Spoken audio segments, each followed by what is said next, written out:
Oke, Assalamualaikum warahmatullahi wabarakatuh. Di video ini Anda sedang melihat ada beberapa jenis air. Semuanya bening, tapi apakah air ini sama? Ayo kita lihat sama-sama. Ini ada air soda, energy drink, minuman ion, air oksigenasi, air reverse osmosis, demineralisasi atau destilasi. Ada larutan penyegar, mineral water, yang terakhir air hidrogen atau electrolyte reduced water.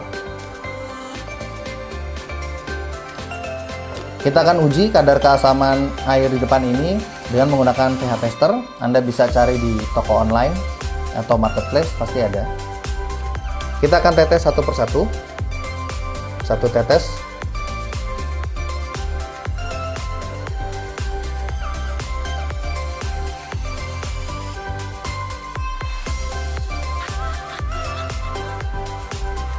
Kita akan aduk supaya bercampur.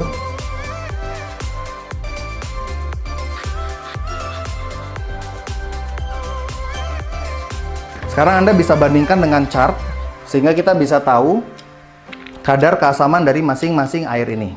Untuk air soda, seperti yang kita sudah tahu, ternyata hasilnya adalah asam kuat bahkan. Energy drink juga ternyata asam. Minuman ion katanya bagus untuk menggantikan cairan tubuh, ternyata juga asam.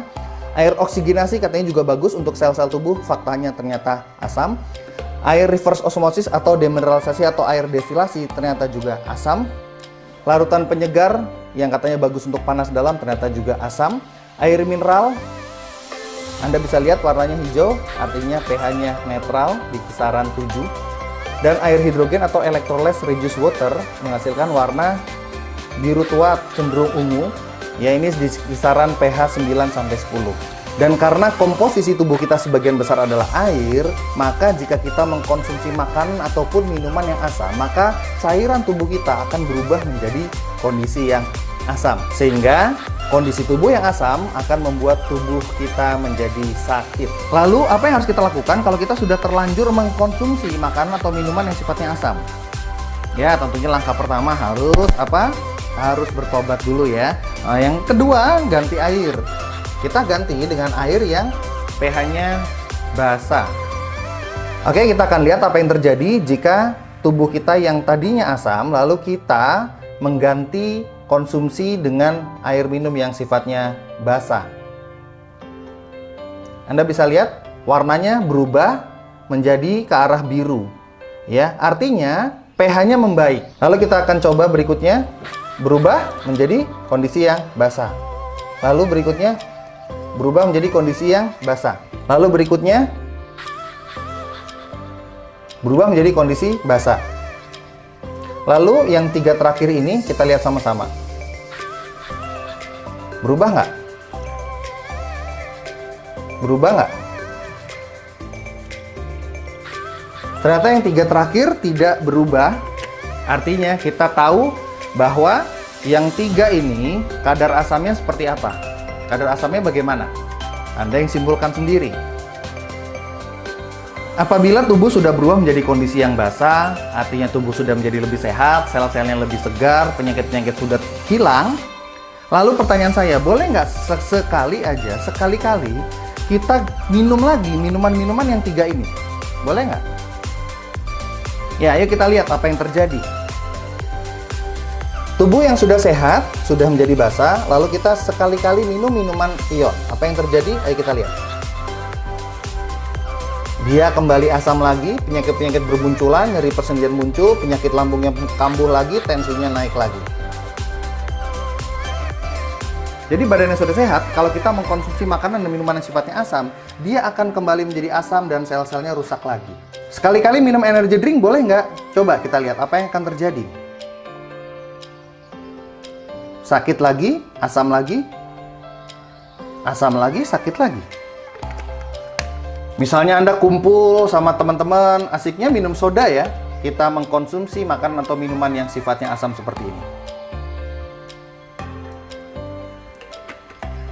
Yang jelas tubuh kita akan kembali menjadi sakit.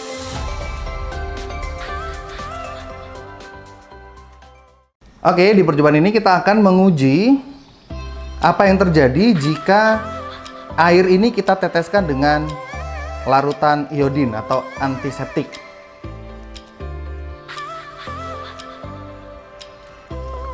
Yang pertama ini mineral water biasa. Yang kedua ini adalah air hidrogen atau electrolyzed reduced water. Kita akan teteskan. Kita mulai dari 5 tetes betadine ini. 1, 2, 3, 4, 5.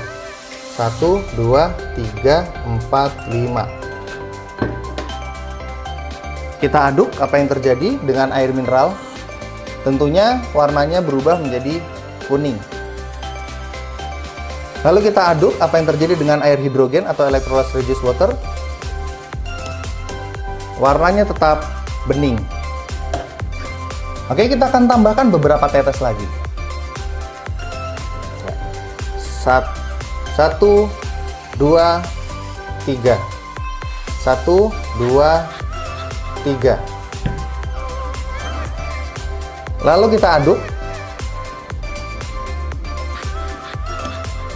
Tentunya air mineral akan semakin orange. Apa yang terjadi dengan air hidrogen? Cenderung tetap berada pada warna yang baru mulai muncul warna kekuningan setelah 8 tetes. Percobaan ini kita akan menguji apa yang terjadi kalau misalnya Anda berada di dapur dan tangan Anda terkena minyak. Tentunya tangan yang terkena minyak tidak bisa kita bersihkan hanya dengan mencuci dengan air. Harus kita cuci pakai sabun. Lalu pertanyaannya, apa yang terjadi jika perut kita isi dengan makanan-makanan yang digoreng, ya? Gorengan, tempe, tahu, pecel lele, bakwan, bala-bala, dan seterusnya. Kita akan ambil sebagian dari minyak ini. Kita tuangkan.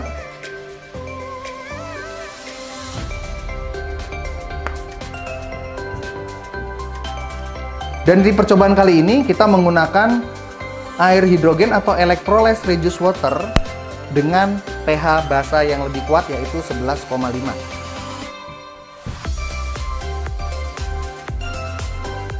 Oke, seperti yang kita tahu di pelajaran sekolah dulu, bahwa sifat minyak dengan air itu tidak akan bercampur. Mari kita coba. Minyak dengan air, ya, tidak akan bercampur. Maka pertanyaannya, bagaimana tadi jika kita mengkonsumsi gorengan, maka minyaknya tidak akan bisa keluar. Dan itulah yang menyebabkan kondisi saluran cerna usus kita menjadi kotor. Dan tentunya menjadi sarang penyakit, ya.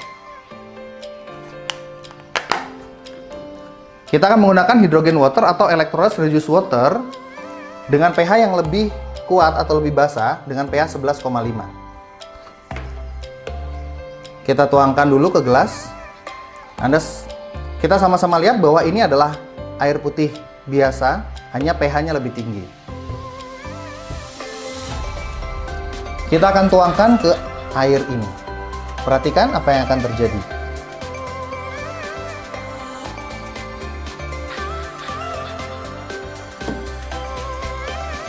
Seperti yang kita bisa lihat sama-sama, minyaknya bisa tercampur dengan air ini. Di percobaan ini kita akan menguji bagaimana jika kedua air ini kita gunakan untuk membuat teh. Saya memiliki 2 kantong teh hijau, masing-masing 1. Dan kedua air ini berada pada suhu normal. Artinya bukan air panas, ya. Karena kan kita biasanya menyeduh teh itu dengan air panas. Supaya apa? Ya tentunya kalau dengan air panas supaya warnanya keluar, ya, supaya tehnya bisa larut. Kalau dengan air dingin apakah bisa larut? Ayo kita lihat.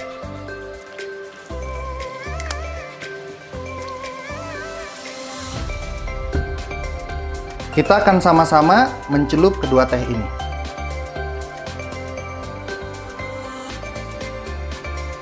Bareng-bareng. 1, 2, 3, 4, 5, 6, 7, 8, 9, 10.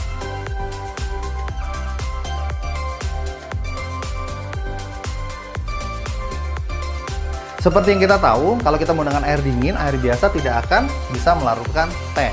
Tapi dengan hydrogen water atau electrolyte reduced water, walaupun dalam suhu yang dingin, itu bisa melarutkan teh sehingga airnya itu menjadi lebih berwarna. By the way, ini bukan teh coklat, ini teh hijau. Jadi teh hijau memang sulit untuk bisa keluar warnanya. Benar-benar harus menggunakan air yang panas.